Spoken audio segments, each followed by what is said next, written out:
কৃষ্ণ। হরে রাম রাম রাম। সকল ভক্তবৃন্দকে আমার সশ্রদ্ধ প্রণাম। প্রথমে আমরা ভগবানকে স্মরণ করে নেব। ওম নমো ভগবতে বাসুদেবায়। ওম নমো ওম নমো ভগবতে ভগবায়। বাসুদেবায়। ওম নমো ভগবত। ওম ভগবতে বাসুদেবায়। তো সকল ভক্তবৃন্দকে আমার প্রণাম জানিয়ে আজকে সকালের অনুষ্ঠান আমরা ভগবদ গীতা ক্লাস শুরু করছি। ভগবদ গীতা ভগবানের মুখনিসৃত বাণী। আর এই বাণী ভগবান প্রভুজি, আওয়াজটা একটু আস্তে আসছে। আস্তে আস্তে। হ্যাঁ, সাউন্ডটা একটু চাই আরেকটু। হরে কৃষ্ণ হরে কৃষ্ণ হরে কৃষ্ণ কৃষ্ণ কৃষ্ণ হরে হরে, হরে রাম হরে রাম রাম। হরে কৃষ্ণ। এবার ঠিক হয়েছে একটু? হ্যাঁ, এবার একটু ঠিক হচ্ছে। হরে কৃষ্ণ কৃষ্ণ কৃষ্ণ হরে হরে। সব ঠিক দেওয়া আছে। হরে কৃষ্ণ কৃষ্ণ কৃষ্ণ কৃষ্ণ। এখন এবার ঠিক আছে, এবার ঠিক আছে। হরে কৃষ্ণ। তো আমরা প্রতিদিনের ন্যায় আমরা ভগবদ গীতা পঠন করছি। আর ভগবদ গীতা থেকে আমরা কি কি জানতে পারি? ভগবদ গীতা থেকে আমরা পাঁচটি বিষয় সম্বন্ধে জানতে পারি: ঈশ্বর, জীব, প্রকৃতি, সময় এবং পথ। এই পাঁচটি বিষয়ের মধ্যে প্রথম চারটি বিষয় ঈশ্বরের নিয়ন্ত্রণাধীন, অর্থাৎ সেখানে আমাদের কিছু করার জায়গা নেই, সেটি সকলের জন্য ফিক্সড। মোটামুটি ভেবে নেবেন আপনার গাড়ির চাকা ফিক্সড, আপনার গাড়ির বডি ফিক্সড, আপনার গাড়ির ইঞ্জিন ফিক্সড, আপনার গাড়ির ডোর সিট সব ফিক্সড। শুধু আপনি যেটা চালাতে পারবেন সেটা হচ্ছে স্টিয়ারিং, বা ওই হ্যান্ডেলটা ধরে যেটাকে গাড়িটাকে চালায়, আর অ্যাক্সিলারেটর, ব্রেক। তো আমাদের জীবনে যত কিছু আছে, ঈশ্বর, জীব, প্রকৃতি, সময়, সব আমাদের জীবনের জন্য ফিক্সড। এগুলোতে কোনো পরিবর্তন হবে না। পরিবর্তন হবে শুধু আমাদের কর্মে। আর এই কর্মের মাধ্যমে আপনি গাড়িকে একটা জায়গা থেকে আরেকটা জায়গায় নিয়ে যেতে পারেন। তাই আপনার আমাদের উপরে সম্পূর্ণভাবে নির্ভর করছে যে আমরা আমাদের এই মানব শরীর রূপী বাহনে বসে আত্মাকে আমরা কোথায় নিয়ে যেতে চাই। তো এখানে খুব উল্লেখযোগ্যভাবে আমাদের জানতে হবে কর্ম আমাদের খুব গুরুত্বপূর্ণ। আর এই কর্মকে আমাদের উৎসাহিত করে কে? কর্ম আমরা কিভাবে করি? আমরা কি শ্লোক পড়েছিলাম? হুম? প্রকৃতি ক্রিয়ামানানি গুণে কর্মাণি সর্বস্ব অহংকার বিমূঢ় আত্মা কর্তা হাম ইতি মান্যতে। আমরা যে কর্ম করি, কি কি কর্ম করি? তিন ধরনের কর্ম করি। কি কি কর্ম? সকাম কর্ম, বিকর্ম, আর অকর্ম। ঠিক আছে? তো সকাম কর্ম মতলব মানে হচ্ছে যেখানে আমরা পুণ্য উৎপন্ন করি। আর বিকর্ম মানে যেখানে হচ্ছে পাপ উৎপন্ন করি। আর অকর্ম মানে হচ্ছে যেটা ভগবানের উদ্দেশ্যে কৃতকর্ম, যেখানে পাপ বা পুণ্যের উৎপন্ন হয় না। আর একটা জিনিস জানতে হবে, আমাদের যে কোনো আমরা কর্ম ছাড়া আমরা কিন্তু বাঁচতে পারবো না, কর্ম করতে হবে। তাই আমরা যখনই আমরা কর্ম করব তখনই তো পুণ্য বা পাপের ভয় থেকে গেল। তো তাহলে সেখান থেকে আমরা বেরোবো কি করে? তাই আমাদের অকর্ম করতে হবে। এইবার এই যে কর্ম, এই যে আগের শ্লোকটি বললাম, সেই শ্লোকটি কি বললাম? যে প্রকৃতি ক্রিয়া মানানি গুণে কর্মাণি সর্বস্ব অহংকার বিমূঢ়াত্মা কর্তাহামিতি মা। আমরা যে কোনো কাজ করি সেটি কে করায়? প্রকৃতি করায়। প্রকৃতি কি দিয়ে করায়? তার গুণ দিয়ে করায়। প্রকৃতির তিনটে গুণ কি? সতোষ, রজস, তাহলে আমি যে কাজটি করছি সেই কাজটি কে চালনা করছে? আমার গুণ। এই পর্যন্ত বোঝা গেল। এবার গুণ কি?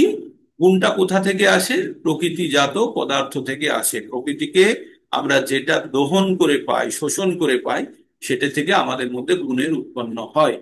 এবার যদি মনে করুন আপনি একটা চারা গাছ লাগিয়েছেন, বেড়া দিয়েছেন, ঘিরেছেন, কিন্তু গাছের গোড়ায় যদি আপনি জলের পরিবর্তে বিষ মিশিয়ে দিন, গাছটি বাড়বে?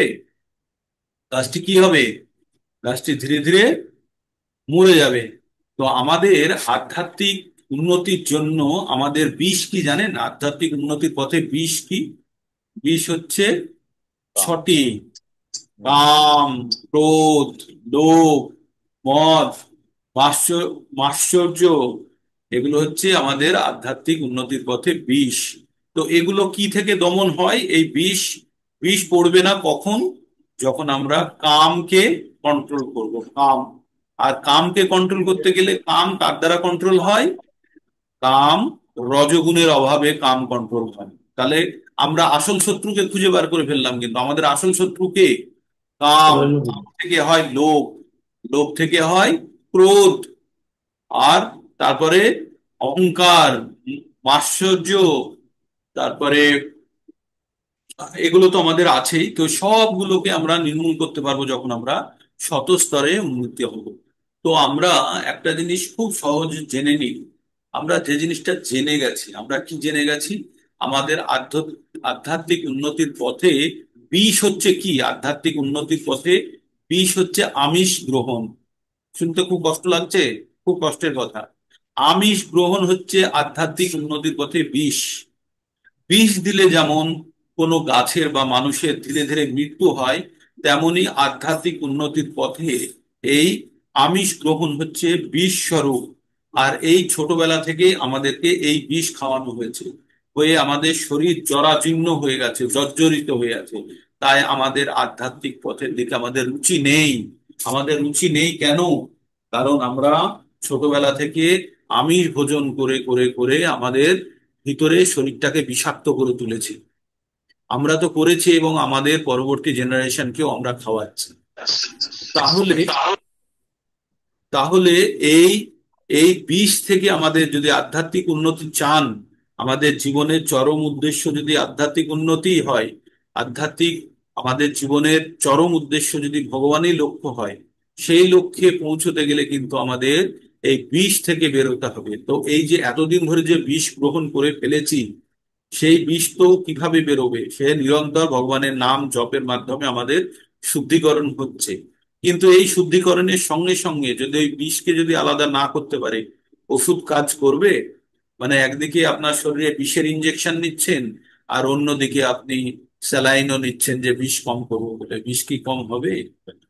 তাই আমাদের আধ্যাত্মিক উন্নতির পথে এই বিষকে সমূলে অপসারিত করতে হবে। আমাদের মনের ইচ্ছা থেকে, আমাদের খাবারের টেবিল থেকে আমরা এই জিনিসটা প্রথমত ভাবতে হবে যে যে জিনিসটা আমি গ্রহণ করছি মোটেই আমার স্বাস্থ্যের জন্য অনুকূল নয়। কোন স্বাস্থ্য? আমার ভৌতিক স্বাস্থ্য এবং আমার আধ্যাত্মিক স্বাস্থ্যের জন্য এই বিষ মোটেই অনুকূল নয়। বিষ কখনো অনুকূল হতে পারে না, তাই না? তাই আপনাদের কাছে আমার অনুরোধ থাকলো, আপনারা যারা পারবেন সম্পূর্ণভাবে সাত্বিক আহার গ্রহণ করুন। সাত্বিকতার সঙ্গে আপনারা গ্রহণ করুন ভগবানের, ভগবানকে অর্পিত প্রসাদ গ্রহণ করুন। আর ইভেন সাত্বিক আহারের মধ্যেও সামান্য যদি পাপ থাকে, যদি পাপ থাকে, যদি ভগবানকে আমরা কি পড়লাম 3 নম্বর অধ্যায়ের 13 নম্বর শ্লোকের কাছাকাছি আমরা কি পড়লাম? ভগবানের আমরা যত কিছু অন্নাদি পাচ্ছি সেটা কিভাবে পাচ্ছি? আমরা যজ্ঞ করি, যজ্ঞ করলে কি হয়? বৃষ্টি হয়, বৃষ্টি থেকে অন্নাদি উৎপন্ন হয়। আর এই অন্নাদি যখন আমরা গ্রহণ করি, তখন কি হয়? এই অন্নাদি আমরা যজ্ঞের ফলে পেলাম, কিন্তু যদি আমরা ভগবানকে অর্পণ করে না করে যদি গ্রহণ করি, তাহলে আমরা পাপ গ্রহণ করি, পাপ। তাই আপনি সাত্বিক ভোজন বলুন, নিরামিষ ভোজন বলুন, যদি ভগবানকে অর্পণ না করা হয় তার মধ্যে পাপ লুকিয়ে থাকছে। 3-13 নম্বর রেফার করে নেবেন। তো এই জিনিসটা আমি এই জন্যই বলতে চাইলাম। আমরা ভগবান, মানে আমরা যখন আহ নিজেরা খুব চেষ্টা করছি দৌড়ানোর জন্য, ঠিক আছে, খুব চেষ্টা করছি, আপনারা সকলে চেষ্টা করছেন ভীষণ জোরে দৌড়ানোর জন্য, কিন্তু কোমরে যদি একটা দড়ি একটা খুঁটির সঙ্গে বাঁধা থাকে, আপনি যতই চেষ্টা করুন ওই খুঁটির থেকে বেরোতে পারবেন।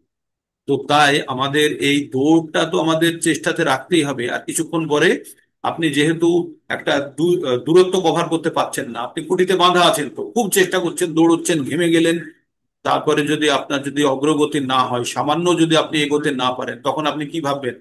যে দৌড়লে এগোনো যায় না, এরকম মানসিকতা তৈরি হবে। তো তো এই ভগবত ভক্তির পথে আমাদের উন্নতি না হওয়ার কারণ একটাই, আমরা যে দৃশ্যমান উন্নতি, আমরা যে উন্নতিটা দেখছি, আমরা যে পরিশ্রম করছি, তার উন্নতিটা আমরা কখন দেখতে পাই না? যখন আমরা নিয়মগুলো আংশিক রূপে পূরণ করি, সম্পূর্ণ রূপে নিয়মগুলো মানি না, তখনই আমাদের এই অসুবিধাটা হয়। তাই আমাদের একটু সতর্ক হতে হবে। আমাদের আমাদের আহারকে সম্পূর্ণভাবে শুদ্ধিকরণ প্রয়োজন, কারণ ওটাই আমাদের জীবনী শক্তি, তাই না? ওটা দিয়ে আমাদের জীবনটা শক্ত হয়ে থাকে, ওইটার দ্বারাই আমাদের এই শরীর ধারণ করি। তাই আমাদের প্রত্যেককে এই জায়গাতে ভীষণ শক্তিশালী হতে হবে, যে আমরা ভগবানকে অর্পণ না করে আমরা কিন্তু গ্রহণ করবো না।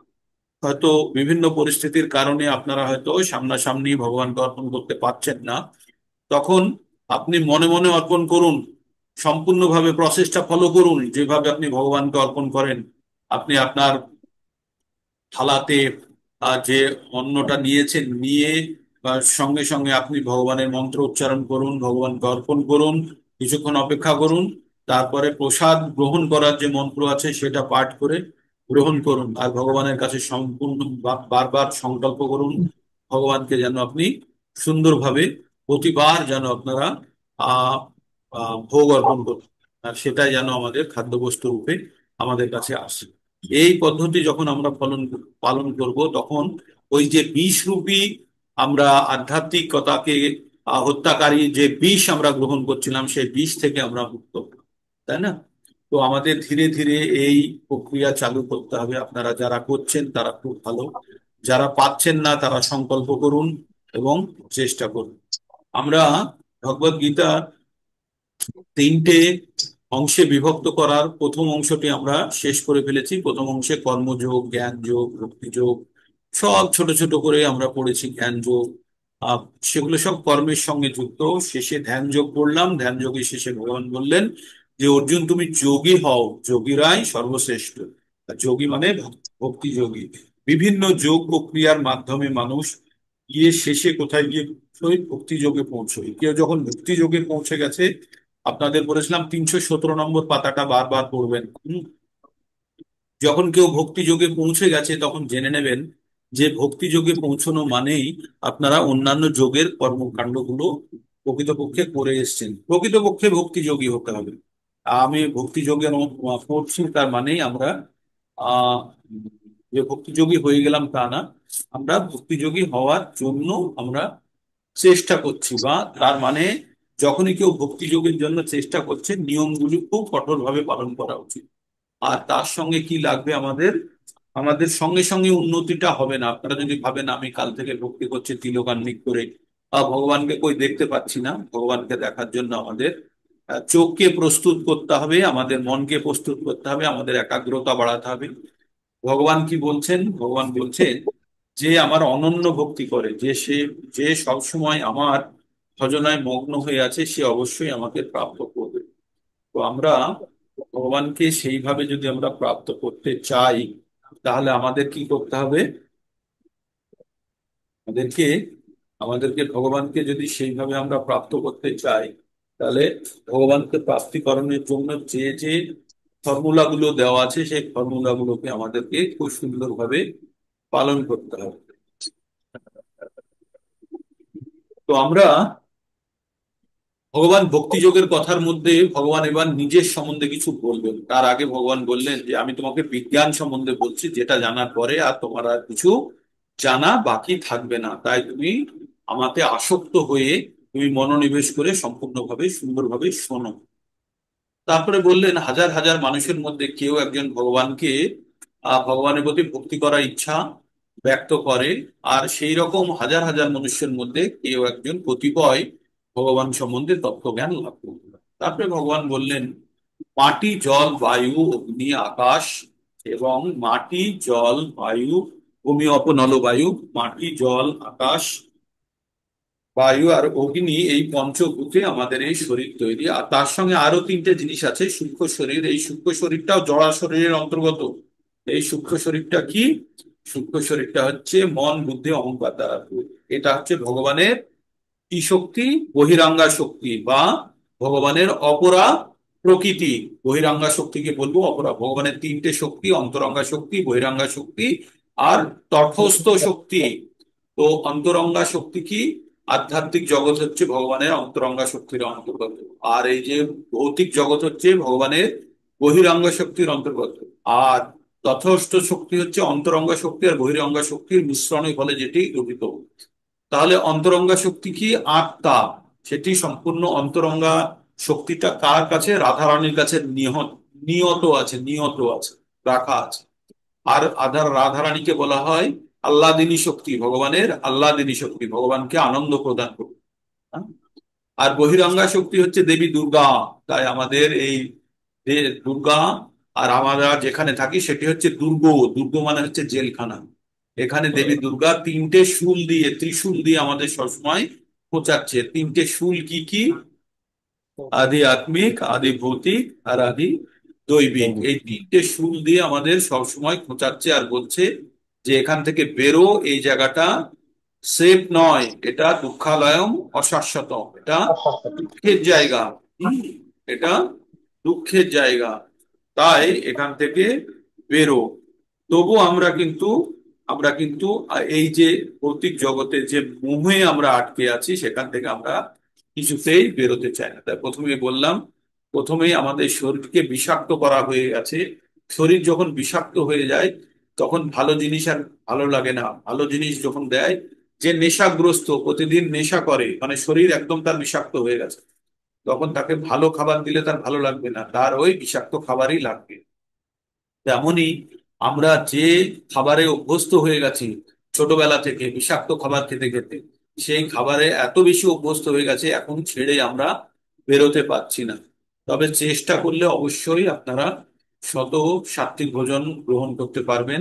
আর আপনাদেরকে একটা জিনিস জানতে হবে, ভক্তির পথে 90% নির্ভর করছে আহারের।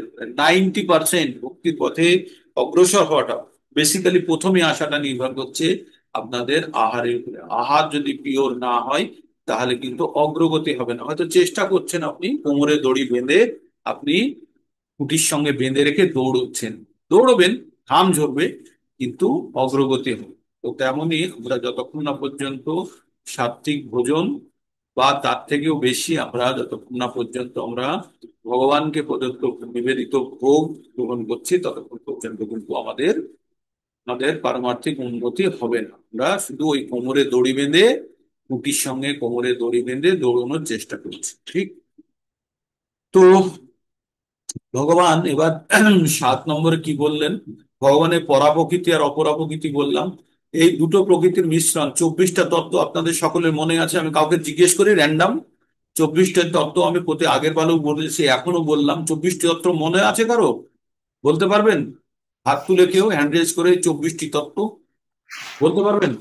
বলুন, প্রভুজি পাবো? বলুন, বলুন মাতাজি, বলুন। হ্যাঁ বলছি। প্রথমত হচ্ছে পঞ্চভূত প্রভুজি, ক্ষিতি অপ তেজ মরুদ বোম। আচ্ছা, তারপর হচ্ছে 5টি আমাদের যে জ্ঞানেন্দ্রিয়, চক্ষু হুম, কর্ণ নাসিকা জিহ্বা ত্বক। তারপর কর্মেন্দ্রিয়, হাত পা মুখ উপস্থ বায়ু। তারপর হচ্ছে ইন্দ্রিয়ের যে বিষয়গুলি, রূপ রস গন্ধ স্পর্শ শব্দ। তারপর হচ্ছে মন বুদ্ধি অহংকার আর প্রধান, আর এর সঙ্গে যুক্ত হবে আত্মা। খুব সুন্দর বলেছেন মাতাজি, খুব সুন্দর বলেছেন। এই 24টি তত্ত্ব প্লাস আত্মা নিয়ে 25টি তত্ত্ব, এটা যখন 25টা হয়ে গেল, তখন হয়ে গেল তটস্থ শক্তি। কারণ আত্মা যখন থাকে, তখন আধ্যাত্মিকতার দিকেও যেতে পারে, ভৌতিক জগতের দিকেও যেতে পারে। ভৌতিক জগতের দিকে যখন যায়, তখন সেটা হয়ে গেল আপনার বহিরাঙ্গা শক্তির আন্ডারে। আর যখন এই এই আত্মা নিয়ে সমগ্র শরীর যখন আমাদের এর মধ্যে প্রবেশ করার চেষ্টা করে, অন্তরঙ্গা শক্তির জন্য প্রবেশ করে, তখন হয়ে যায় সেটা আ আধ্যাত্মিক।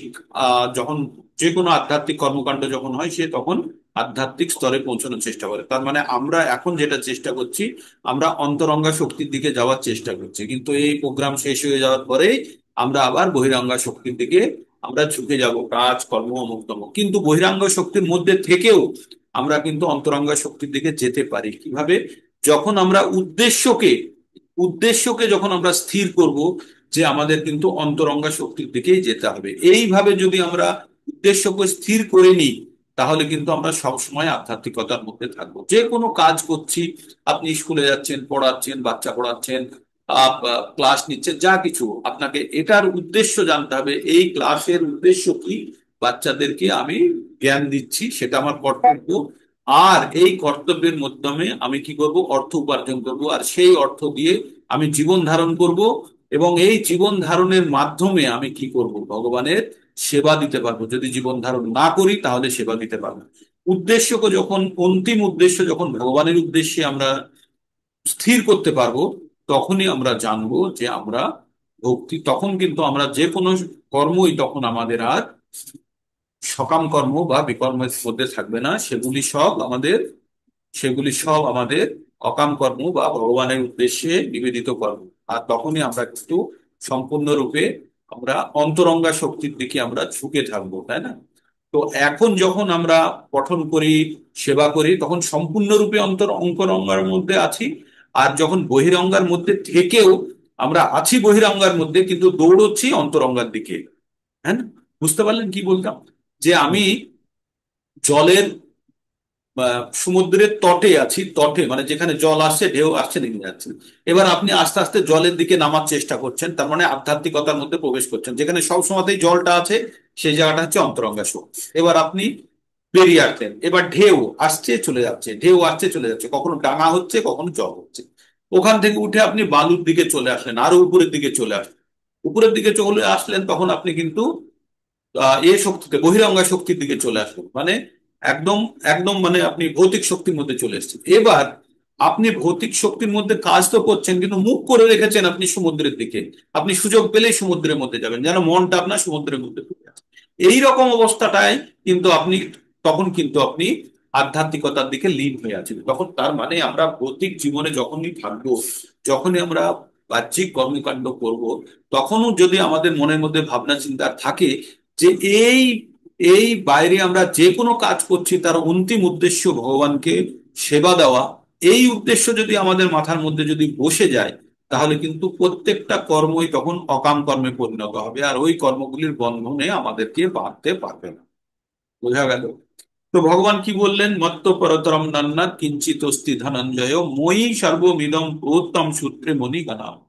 ভগবান বললেন, আমার থেকে কিঞ্চিত মানে সামান্য বেশি কেউ নয়, আমি পরম, আমি শ্রেষ্ঠ। এবং সূত্রে, যেমন সুতোতে মণি বাঁধা থাকে, কোনো মালা যখন তৈরি করা হয়, তখন মালাতে কি থাকে? সুতো থাকে একটা, আর সুতোর করে ফুল বা যে জিনিসের মালা তৈরি করা হয় সেই জিনিসগুলো থাকে। তো এখানে এখানে বলছে মণির মালা, মানে হচ্ছে মুক্তোর মালা যখন তৈরি করা হয়। আমরা যখন কারো গলাতে মুক্তের মালা দেখি, তখন মালাটা দেখতে পাই না, সুতো দেখতে পাই। সুতোটা কিন্তু দেখতে পাই না, কিন্তু মালাটা খুব শক্তভাবে গলাতে ঝুলতে থাকে, ওটা খুলে পড়ে যায় না। তেমনি ভগবান বলছে, আমার শক্তি দ্বারা এই সমস্ত জগৎ সংসারকে আমি গেঁথে রেখেছি, আমি বেঁধে রেখেছি। যেখানে সুতোরূপী আমার অন্তরঙ্গা শক্তি দিয়ে আমি বেঁধে রেখেছি, আমার শক্তি দিয়ে বাঁধা আছে, ঠিক আছে? আর এই সমস্ত জগৎ সংসারকে আমার শক্তি দিয়ে বাঁধা।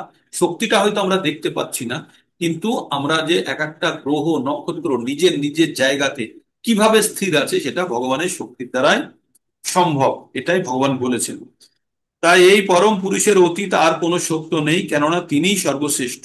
তিনি ক্ষুদ্রতম থেকে ক্ষুদ্রতর এবং মহত্তম থেকে মহত্তর।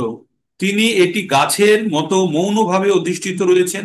তিনি সমস্ত পরম ব্রহ্মকে আলোকিত, উদ্ভাসিত করে রেখেছেন। একটি গাছ যেমন তার মূল সমূহ বিস্তার করে, ঠিক তেমনি বিভিন্ন শক্তিকে বিস্তৃত করেছেন। এই সমস্ত এখান থেকে সিদ্ধান্ত ভগবানই পরম তত্ত্ব, এবং যিনি জড় এবং চিন্ময় অনন্ত শক্তির প্রভাবে সর্বব্যাপী। যিনি জড়, জড় মানে হচ্ছে ভৌতিক, আর চিন্ময় মানে হচ্ছে আধ্যাত্মিক। অনন্ত শক্তির প্রভাবে সর্বব্যাপ্ত। ভগবান সব জায়গাতে ব্যাপ্ত হয়ে আছে কি নিয়ে? তার কাছে দুটো শক্তি আছে, একটা হচ্ছে অন্তরঙ্গা শক্তি, আর একটা হচ্ছে বহিরঙ্গা শক্তি। অন্তরঙ্গা শক্তি কি? সেটা হচ্ছে পরাশক্তি বা উৎকৃষ্ট শক্তি। আর বহিরঙ্গা শক্তি কি? অপরাশক্তি বা নিকৃষ্ট শক্তি। অপরাশক্তি কি? ওই 24টা তত্ত্ব দিয়ে তৈরি, আর পরাতত্ত্ব হচ্ছে আত্মা। ঠিক। এবার ভগবান তার নিজের সম্বন্ধে বলছেন। যখনই আমরা জল পান করি, তখন আমরা জলের কি একটা স্বাদ পাই, তো একটা জলের স্বাদ পাই। জল একটা, সবাই যদিও বলে জলের স্বাদ নেই, জল নিউট্রাল, তবুও আমরা যখন তৃষ্ণা পাই, তখন জল পান করলে আমরা প্রচন্ড আনন্দ তৃপ্তি অনুভব করি, তাই না? তো জলের যে স্বাদ সেটি হচ্ছে ভগবান বলছে আমাকে জানো। জল যখন তুমি পান করবে তখন তুমি আমাকে স্মরণ করবে যে, আর যে স্বাদটা পাবে সেটি জানবে আমি আমাকে তুমি জলের স্বাদ হিসেবে। আপনার প্রচন্ড তেষ্টা পেয়েছে, তখন যদি আপনাকে রসগোল্লা দেওয়া হয় ভালো লাগবে? তখন কোল্ড ড্রিঙ্কস দেওয়া হলে কিছুটা হলেও তৃপ্তি হবে। কিন্তু সাদা জলের জন্য আপনাদের প্রাণ ছটফট করবে, তাই না? তাই ভগবান বলছে জলের স্বাদ যেটা সেটা। আর কি বলছে ভগবান বলছে সূর্য এবং চন্দ্রের যে রশ্মি সেটা হচ্ছে আমি। তারপরে বলছে সমস্ত বেদের যে শব্দ বা ওঙ্কার শব্দ সেটি হচ্ছে আমি। আর মানুষের যে পৌরুষ্য, মানুষের যে ক্ষমতা সেটা হচ্ছে আমি। ভগবান কি বলছেন? রস অহম অস্মু কন্তেয় প্রভাস্মি শশী সূর্যয় প্রণব সর্ববেদেষু শব্দোক্ষর পৌরুষং নিষু। ভগবান কি বললেন? ভগবান রস অহম অস্মু কন্তেয়। রস অহম অস্মু মানে আমি। আমি কিসের? আমি জলের রস। আমি চন্দ্রের ও সূর্যের রশ্মি বা প্রভা। সর্ববেদের প্রণব, সর্ববেদের শব্দ বা ওঙ্কার শব্দ। আকাশের আকাশের শব্দ, ধ্বনি আকাশ থেকেই আসে। আরো পরে আমরা জানবো সেটা ধ্বনি আর আকাশের সঙ্গে কিভাবে আমরা সম্পর্কযুক্ত। আর মানুষের পৌরষ। তো এইগুলো কে? ভগবানের শক্তি। তার মানে আমরা যখনই জল পান করব তখন ভগবানকে স্মরণ করব। আমরা যখন আলো দেখব তখন ভাববো এটা ভগবানের শক্তি।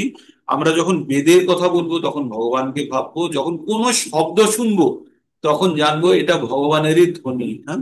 আর কি জানবো? যে আমাদের মধ্যে যে কর্মক্ষমতা সেটা ভগবানেরই দেওয়া। ঠিক এতদিন পর্যন্ত গেল। এবার আমরা কি পড়বো? তারপরে ভগবান বলছেন পুণ্য পুণ্য গন্ধা পৃথিবীং চ তেজস্মি বিভাষয় জীবনং সর্বভূতেষু তপস্যাস্মি তপস্বিষু।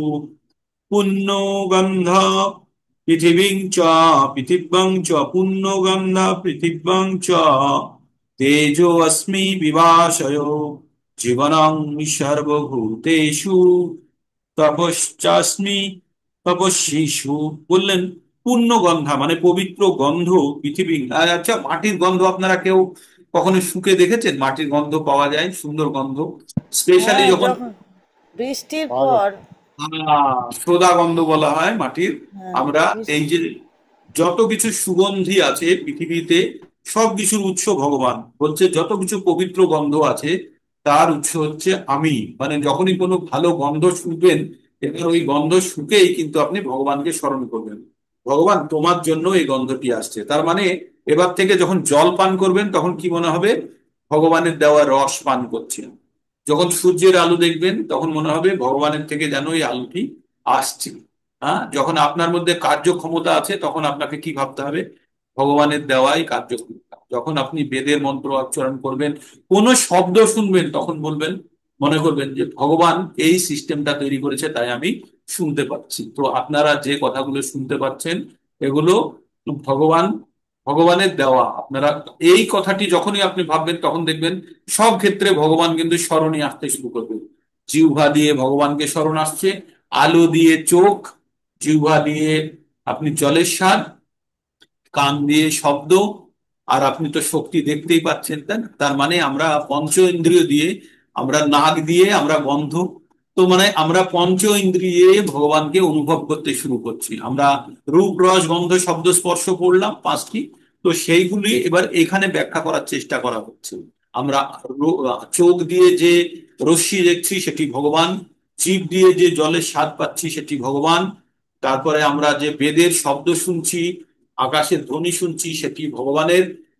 তারপরে আমরা যেটা আমাদের যে কার্যক্ষমতা শক্তি সেটা ভগবানের। এবার আমরা পড়বো যে গন্ধ, পূর্ণ গন্ধ পবিত্র গন্ধ যেটা পাচ্ছি সেটাও ভগবানের। আর তেজ, আলো মানে যে আগুনের যে তেজ সেটাও বলছে ভগবান আমার। জীবন, যত প্রাণী আছে প্রত্যেকের জীবন আমি। আর তপস্বী যারা যারা তপস্যা করছে তার তপস্যাও আমি। তো তাই ভগবান এখানে বললেন আমি পৃথিবীর পবিত্র গন্ধ, আমি অগ্নির তেজ, আমি সর্বভূতের জীবন, এবং আমি তপস্বীদের তপ। মানে তাহলে কি বাকি থাকলো? ভগবান, এবার ভগবান কোথায় কোথায় বিস্তৃত আপনারা ভাবার চেষ্টা করুন। ভগবান কি বললেন? প্রথমে বললো আমি জলের স্বাদ, আমি সূর্য চন্দ্রের আলো, আমি বেদের শব্দ, ওঙ্কার শব্দ, আমি ধ্বনি। তারপরে বললেন কি? আমি আমি পুরুষের, আমি পৌরুষ। পুরুষ নারী বলে নয় এখানে, মানে আমাদের সামর্থ্যকে বলছে, আমাদের কাজ করার ক্ষমতাকে বলছে পৌরুষ। ঠিক। এবার কি বললো? পবিত্র গন্ধ, অগ্নির তেজ, সব, সমস্ত প্রাণীর জীবন, আর তপস্বীদের তপ। আমরা যেটা এই যে ভগবানের উদ্দেশ্যে যে তপস্যা করছি বা ভজন করছি, এই শক্তিও ভগবানের দেওয়া, এই শক্তিও ভগবানের দেওয়া। তারপরে ভগবান বলছে 10 নম্বর, শুনলে আরো আপনাদের কঠিন মনে হবে, মানে আরো আনন্দ পাবেন আপনারা। কি?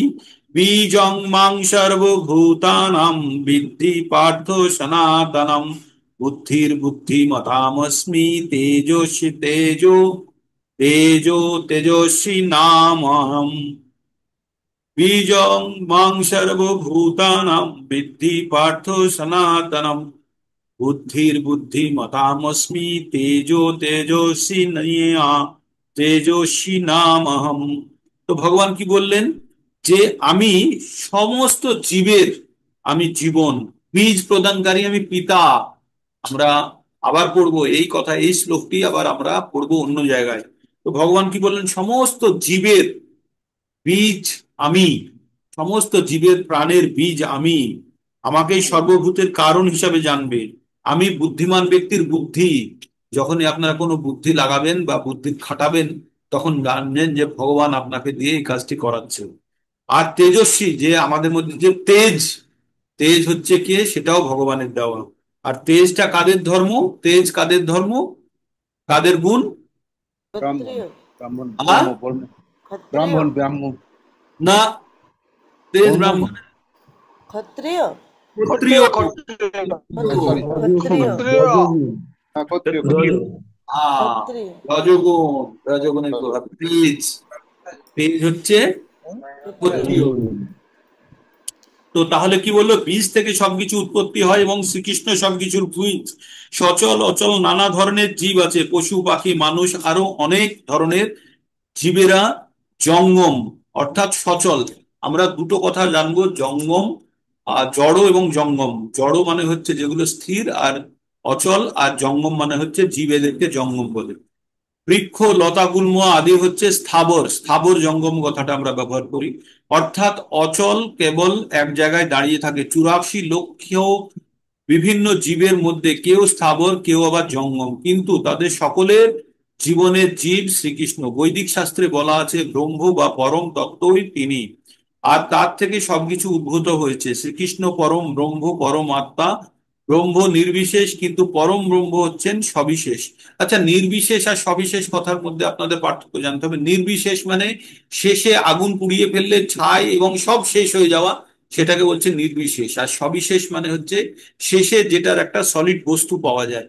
তাই ভগবানকে যারা নির্বিশেষ ভাবে, যারা ভাবে না শূন্যে ভগবানকে মেডিটেট করছি, ওম শব্দ শুনছি ভগবানকে মেডিটেট করছি, এটা হচ্ছে যারা ব্রহ্ম, যারা নিরাকারবাদী, ভগবানকে যারা নিরাকার ভাবে, তাদের জন্য আমরা শ্লোকে জানবো নিরাকার যারা, তারা যখন ভগবানের ভজনা করে তাদের কি হয়? ক্লেশ অধিকতরস্তেষাম অব্যক্ত আসক্ত চেতাসাম অব্যক্তাহি গতির দুঃখন দেহ বুদ্ধিরও ব্যাপ্যত।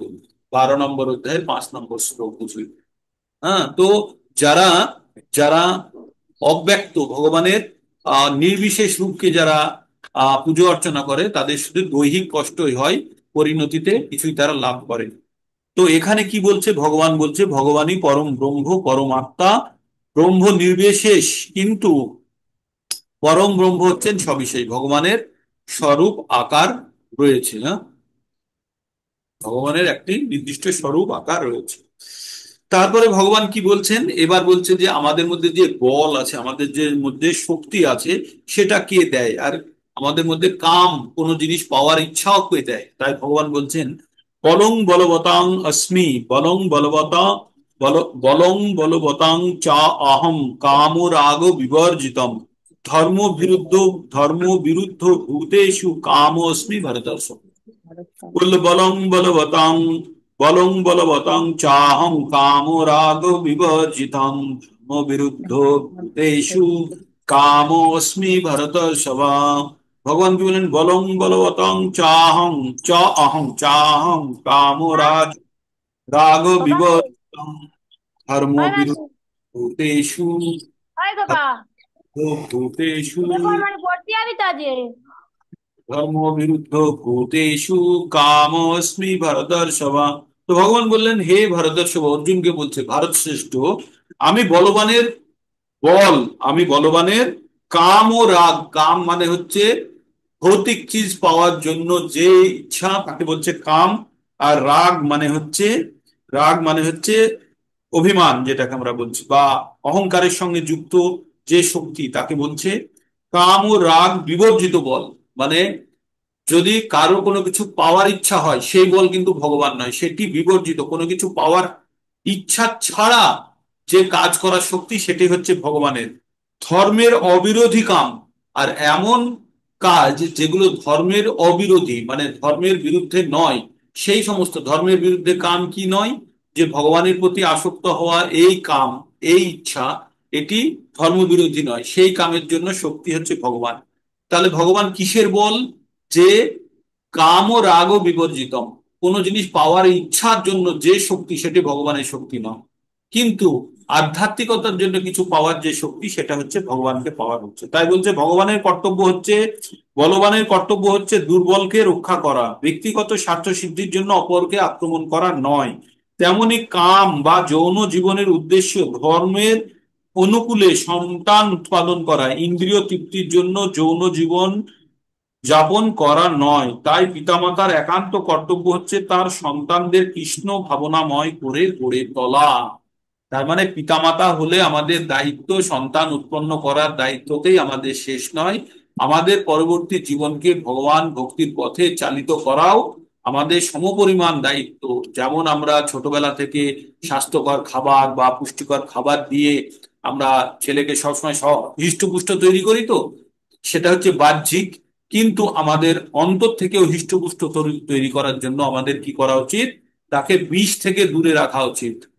বাচ্চাকে যদি বিষ দেওয়া হয়, তাহলে ছোটবেলা থেকেই তার অগ্রগতি হবে না। আর আমরা যখন প্রথমেই অন্নপ্রাশনের দিনই ওর মুখে বিষ তুলে দিই, তাই না? তো তাই আমাদের কি করতে হবে? আমাদের যদি আমরা, যারা স্পেশালি পুরুষ, যারা গৃহস্বামী, তারা যদি তাদের সন্তানকে এবং তাদের উপরে নির্ভরশীল ব্যক্তিদের যদি ভগবানের ভক্তির পথে না আনতে পারে, তাহলে তারা তারা একজন ফেলিওর ব্যক্তি, তারা সম্পূর্ণরূপে পুরুষ হিসাবে গণ্য করা হয় না। তারা সংসারের স্বামী নয়, স্বামী মানে প্রভু নয়, সংসারের প্রভু নয়। যখন তার উপরে আশ্রিত যারা, তারা যদি সম্পূর্ণরূপে আধ্যাত্মিকতায় কৃষ্ণ ভাবনাময় যদি না করতে পারে, যদি অন্য পথে চালিত হয়ে থাকে, তাহলে কিন্তু তারা আংশিকভাবে ফেলিওর। তারা ভৌতিক জীবনে হয়তো সাকসেসফুল হতে পারে, কিন্তু আধ্যাত্মিক জীবনে সম্পূর্ণরূপে তারা ফেলিওর। ঠিক আছে? তারপরে ভগবান কি বলছেন এবার? ভগবান বলছেন, এ চৈব সাত্বিকা ভাব রাজস তামশ্চ রাজস রাজসা তামশ্চ এ তামসাশ্চ এ মত্তয়েবিতি তান বৃদ্ধি নাত্তাহং তেষু তে ময়ি। এ চৈব সাত্বিকা ভাব রাজসা তামসাশ্চ এ মত্তয়েবিতি তান বৃদ্ধি নাত্তাহং তেষু তে ময়ি। ভগবান খুব বড় কথা এখানে বলেছে, এ চৈব সাত্বিকা ভাব রাজসা তামসাশ্চয়ে মত্ত এবিতি তান বৃদ্ধি নাত্তাহং তেষু তেময়ি। ভগবান বলছেন যে সমস্ত সাত্বিক, রাজসিক, তামসিক ভাবসমূহ আমার থেকে উৎপন্ন হয়েছে, ভগবানই তৈরি করেছে, রজগুণ, তমগুণ এবং শতগুণ। কিন্তু ভগবান বলছে আমি এগুলোর অধীনে নই। ভগবান এই তিনটে গুণ তৈরি করলেও ভগবান নিজে বলছেন যে আমি এই তিনটে গুণের অধীনে নই। যেমন একটি সাপের মাথায় বিষ থাকে, ঠিক আছে? এই বিষটা সাপের শরীর থেকে উৎপন্ন হয়, কিন্তু ওই বিষ দ্বারা সাপ কিন্তু কখনো মরে যায় না। সাপের মুখে তো বিষ আছে, কিন্তু সাপ তো মরছে না। মরছে কারণ একটি নির্দিষ্ট জায়গায় রাখা আছে। কার জন্য রাখা আছে? তার প্রতিরোধের জন্য রাখা আছে। কিন্তু এখানে এটা সাপের বিষের সঙ্গে তুলনা করবেন না, এটা ভগবানের দ্বারা সৃষ্ট, কিন্তু ভগবান এই তিনটে গুণের অধীনে নেই। ভগবান আছেন গুণাতীত অবস্থায়। তাই আমাদেরকেও বলছে, ভগবান বলছেন তোমরাও তো আমার সন্তান, তাই তোমরাও আমারই মতোই শক্তি ধারণ করো খুব সামান্য পরিমাণে। তাই তোমরাও এই তিনটে গুণের বাইরে বেরো, তবেই তোমরা আমার কাছে আসতে পারো। তাহলে ভগবানের কাছে যেতে গেলে আমাদের কি করতে হবে? ভগবানের মতো তিনটে গুণের বাইরে থাকতে হবে। তিনটে গুণ কি কি? সত, রজ আর তম। এই তিনটে গুণের মধ্যে বেরোতে গেলে প্রথমে কি করতে হবে? সিঁড়ি। তমগুণে আমরা পড়ে আছি, তম থেকে প্রথমে রজতে, রজ থেকে তারপরে আমাদের কিসে যেতে হবে? রজতে গিয়ে পা আবার আটকে গেলে হবে না। পিছে যেমন কখনো কখনো পা আটকে যায়, আমরা আর এগোতে পারি না, তখন আমাদের চপ্পল ছেড়েই দিতে হবে, দিয়ে খালি পায়ে এগিয়ে যেতে হবে। তেমনই আমাদের সংসারে বিভিন্ন বন্ধন আছে, বন্ধনের জন্য আমরা কিন্তু আটকে আছি। কখনো কখনো ছোটখাটো সেই বন্ধনকেও আমাদেরকে উপেক্ষা করতে হবে, হ্যাঁ, করে আমাদেরকে আগা এগোনোর চেষ্টা করতে হবে। তো তাহলে আমাদের প্রথমে হচ্ছে তমতে আছি আমরা, তার থেকে আমরা রজতে যাই, রজর পরে রজর থেকে বেরোনোটা খুব লড়াইয়ের। রজত থেকে যদি একবার কেউ বেরোতে পেরেছেন, শততে চলে যাবেন। শততে চেষ্টা করলেই আমরা কিন্তু শত গুণাতীত যেতে পারবো, আর গুণাতীতে না গেলে ভগবানের ধামে যাওয়া যাবে। এটা আমাদেরকে সকলকে মনে রাখতে হবে। তাহলে আমরা যত কিছু আমাদের চেষ্টা এখন থাকবে শততে পৌঁছানোর, শততে পৌঁছানোর পরেই আমরা কিন্তু গুণাতীত অবস্থায় যেতে পারবো। ওই মাতাজি বলছিলেন গুণাতীত যেতে পারবো কেন? অবশ্যই যেতে পারবে। যেতে পারবে কিভাবে? তাহলে আমাদের প্রথমে আমাদের যেতে হবে এয়ারপোর্টে যেতে হবে, তবেই আমরা কিন্তু প্লেনে চড়তে পারবো। এয়ারপোর্টে না গেলে কিন্তু প্লেনে চড়তে পারবো না। তাই প্লেনে চড়ার জন্য আমাদেরকে এয়ারপোর্টে যেতে হবে। তাই আমাদের শতর ঊর্ধ্বে যেতে গেলে, আমাদের গুণাতীত হতে গেলে আমাদের কিন্তু কি করতে হবে? মানে শতগুণে প্রথমে পৌঁছতে হবে। তাই যত চেষ্টা, আমরা যত কিছু বিষ পরিহার করতে হবে, বিষকে ত্যাগ করতে হবে। আর বিষ হচ্ছে রজতে আপনাকে বেঁধে রেখে দিয়েছে, ওই বিষই আপনাকে রজতে বেঁধে দিয়েছে। তারপরে শ্লোকটা পড়ে আমরা আজকে এখানে বিরাম দেবো। ত্রিভীর গুণময়ের ভাবৈরেভি সর্বমিদম জগৎ, মহিতাং নাভিজানতি মামেব পরম অব্যয়ম। ভগবান খুব সুন্দর ভাবে বলছেন, ত্রিভীর গুণময়ের ভাবৈরেভি সর্বমিদম জগৎ, মহিতাং নাভিজানতি মামেব পরম অব্যয়ম। এই যে প্রকৃতির তিনটে গুণের প্রভাবে আমরা এত মোহাচ্ছন্ন হয়ে আছি, আমরা এত মোহিত হয়ে আছি, আমরা কি সমগ্র জগৎ এই তিনটে গুণের অতীত পরম অব্যয় ভগবানকে আমরা ভুলে গেছি। আমরা ভগবানকে ভুলে গেছি, কারণ আমরা গায়ে কাদা মেখে এমন ভাবে চোখ মুখ ঢাকা অবস্থায় আছে, আমরা আর বাইরের কিছু দেখতে পাচ্ছি না। তো আমরা এই তিনটে গুণের প্রভাবে, শতগুণও কিন্তু আমাদেরকে বন্ধনে বেঁধে রেখেছে। দেখুন, শতগুণও তাই, শতগুণে যারা থাকে তারা স্বর্গলোক অব্দি উচ্চ লোকে যায়, কিন্তু শতগুণও আমাদের লক্ষ্য নয়। আমাদের শতের ঊর্ধ্বে যাওয়া। সিঁড়িতে দাঁড়িয়ে থাকলে হবে না, সিঁড়ির থেকে ছাদের উপরে চড়তে হবে।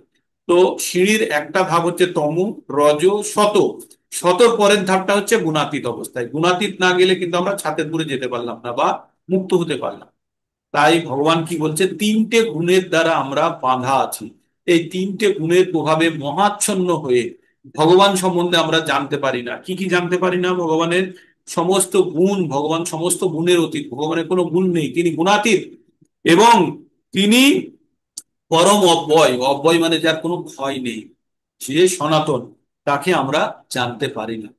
তো এই পর্যন্ত আমাদের থাকলো। তাহলে এই তিনটে গুণের প্রভাব আমাদের কিভাবে আমাদেরকে বেঁধে রেখেছে। আমরা ছোটবেলা থেকে প্রত্যেক পিতামাতার কর্তব্য তার সন্তানদেরকে এই বিষ থেকে দূরে রাখা, শত রজ তম তিনটে গুণ থেকে দূরে রেখে তাকে ছোটবেলা থেকেই আধ্যাত্মিক চেতনায় উদ্বুদ্ধ করা উচিত। তার সঙ্গে সে জীবনযাপনের জন্য যা করবে করবে, কিন্তু আধ্যাত্মিক চেতনার বিষ নির্মূল করা উচিত নয়। আর আমাদের সেটাই হয়ে গেছে আমাদের জীবনের ক্ষেত্রে। তবুও বেটার লেট দ্যান নেভার, দের হলেও ঠিক আছে, আমাদেরকে তবুও ভক্তিলতা বীজ কোনোভাবে যদি আমাদের ভিতরে প্রবেশ করে থাকে, তাহলে এই বীজকে আমাদের কিন্তু রক্ষা করতে হবে, যাতে কোনো বাহ্যিক শত্রুরা এসে আমাদের এই বীজকে নষ্ট না করতে পারে। আর বাহ্যিক শত্রুর মধ্যে সব থেকে প্রবল কে? রজগুণ। রজগুণ এসে আপনার এই ভক্তিলতা বীজকে নষ্ট করতে পারে। তাই রজগুণ থেকে দূরে থাকতে হলে আমাদের কি করতে হবে? আমাদেরকে আহার পরিশুদ্ধ করতে হবে। আহার, আহার, আহার, আহার, আহার। সকাল বিকাল 100 টাইমস আমি বলি, আহার যতক্ষণ না পরিশুদ্ধ হবে, ততক্ষণ বিষ যদি আপনার শরীরে থাকে, কখনো আপনার শরীরে উন্নতি হবে না। আর আহার যদি শুদ্ধিকরণ না হয়, আধ্যাত্মিক উন্নতি হবে। ঠিক। হরে কৃষ্ণ, হরে কৃষ্ণ, কৃষ্ণ কৃষ্ণ হরে হরে, হরে রাম, হরে রাম, রাম রাম হরে হরে। আপনারা একবার ক্যামেরা অন করুন, দেখি যারা যারা পারবেন একটা অ্যাটেন্ডেন্স নিয়ে নিই। আজকে 30 জন মতো। ঠিক আছে, হোক। যতজন 30-35 জন, মনমোহন প্রভু কিছু আমাদের ব্যাচকে পরিষ্কার করবেন, আর আরো পরিষ্কার করুন, আমাদের বোঝা রেখে লাভ নেই। হ্যাঁ, হরে কৃষ্ণ হরে কৃষ্ণ। আর কারো ক্যামেরা অন হবে, ক্যামেরা যদি অন করতে চান আর করে নিন, একটা অ্যাটেন্ডেন্স নিয়ে নিন। হরে কৃষ্ণ হরে কৃষ্ণ, কৃষ্ণ কৃষ্ণ হরে হরে, হরে রাম হরে রাম। কারো কোনো প্রশ্ন আছে? কারো কোনো প্রশ্ন? হ্যাঁ, হ্যাঁ প্রভুজি, আমি বলছি শতগুণের উপরে যেতে গেলে কি করতে হবে? বলুন।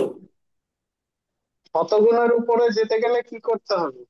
শতগুণের উপরে যেতে গেলে প্রথমে শতগুণে পৌঁছতে হবে। বাস, শতগুণে যখন পৌঁছে যাবেন, আর এই যে আধ্যাত্মিক যে আমরা আলোচনা করছি, যে আধ্যাত্মিক শতগুণের উপরে যেতে গেলেই প্রথম স্তর হচ্ছে প্রসাদ গ্রহণ। প্রসাদ মানে ভগবানকে অর্পিত ভোজন, সেটি সাত্ত্বিকের উপরে ভোজন হলো। আর আধ্যাত্মিক জগতের মধ্যে যখন আমরা ডুবে থাকবো, তখনই তখনই আমরা গুণাতীত অবস্থাতে ধীরে ধীরে চলে যাব। আর সেখানে গিয়ে বেশি কষ্টের নেই। শততে পৌঁছে গেলেই কিন্তু গুণাতীতে যাওয়া যাবে। শততে পৌঁছতে পারলে, স্পেশালি যারা আমরা রজর মধ্যে আছি, আমরা উন্নতি কমে যাচ্ছি না, একটা ছেলে আর একটার মধ্যে পৌঁছানোর চেষ্টা করছি। তো শততে যাওয়ার পরেই যখন আমরা ভগবানকে অর্পিত ভোজন গ্রহণ করব, যখন ভগবানের পুজো অর্চনা, ভগবানের মনোনিবেশ করব, ভগবান গ্রন্থের প্রতি ভক্তি রেখে যখন আমরা নির্দিষ্ট সংখ্যক মালা জপের মাধ্যমে যখন ভগবানকে সব সময় আমরা স্মরণে রাখবো, তখনই আস্তে আস্তে আমরা গুণাতীত অবস্থা থেকে চলে যাবো। তখন আর ভৌতিক জিনিসের প্রতি আমাদের আসক্তি কম হয়ে যাবে, তখনই জানবেন ভক্তির পথে অগ্রগতি হয়েছে। ভক্তির পথে অগ্রগতির প্রধান মাপদণ্ড হচ্ছে ভৌতিক, আধ্যাত্মিক জগতের অগ্রগতির প্রধান মাপদণ্ড হচ্ছে ভৌতিক জগতের প্রতি আপনার বিরক্তি আসবে, বিরক্তি আসবে, ডিটাচমেন্ট। মানে আপনার মনের মধ্যে আর আকর্ষণ থাকবে না ভৌতিক জগতে। জানবেন যে ভক্তির পথে অগ্রগতি। ওই সবিশেষ নির্বিশেষটা কি, কথাটা একটু যদি ভালো সবিশেষ, সবিশেষ আর নির্বিশেষ। সবিশেষ মানে হচ্ছে আমরা যে জিনিসটার জন্য দৌড়চ্ছি সেটা যেন শেষে জিরো না হয়ে যায়, জিরো হয়ে যায়, সেটা হচ্ছে নির্বিশেষ শূন্যবাদী। যারা পাশ্চাত্য দেশে থাকে, যারা নাস্তিক প্রকৃতির বা যারা মায়াবাদী, তারা কি বলে যে মৃত্যুর পরে আর কিছু নেই, সবকিছু শূন্য।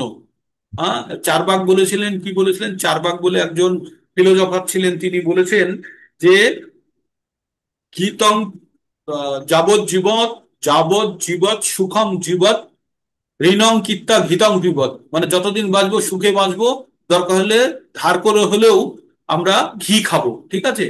তারপরে বলছে মরে গেলে শরীর তো ছাই হয়ে যায়, আবার সে আবার ফিরবে কি করে, তার কথা হলো। তো এখানে বলছে যে আমাদের শরীরটা ছাই হয়ে যায়, কিন্তু আমাদের আত্মা তো হয় না। তো তাই এখানে বলছে যারা নির্বিশেষ তারা ভাবে যে মৃত্যুর পরে সব শেষ। আর যেটা সবিশেষবাদী, তারা জানে মৃত্যুর পরেও আরো কিছু আছে। তো ভগবান হচ্ছে সবিশেষ রূপে। নির্বিশেষ রূপে আচ্ছা। যখন ভগবানকে কল্পনা করা হয়, তখন ব্রহ্ম রূপে, মানে জ্যোতি ছটা বা ব্রহ্ম রশ্মি রূপে ভাবা হয়, যে তার শেষে কিছুই খুঁজে পাবেন না। কিন্তু যখন সবিশেষ রূপে ভাববেন, তখন ভগবানকে চতুর্ভুজ সচ্চিদানন্দ বিগ্রহ। ভগবানের নাম কি? সচ্চিত আনন্দ বিগ্রহ। বিগ্রহ মানে যার সবিশেষ মূর্তি আছে, ঠিক। এটা হচ্ছে সবিশেষ, মানে যার আকার আছে সে সবিশেষ, আর যার আকার নেই সে হচ্ছে নির্বিশেষ। হুম। যেমন মুসলমানরা নির্বিশেষ ব্রহ্মের পূজা করে, তারা, হ্যাঁ, তারা আল্লাহকে ডাকে, তারা নির্বিশেষ। নিরাকার, নিরাকার আল্লাহ। নিরাকার, নিরাকার। ঠিক। আর কারো কিছু? তাহলে এখানে বিরাম নেই। ঠিক আছে। হরে কৃষ্ণ হরে কৃষ্ণ, কৃষ্ণ কৃষ্ণ হরে হরে, হরে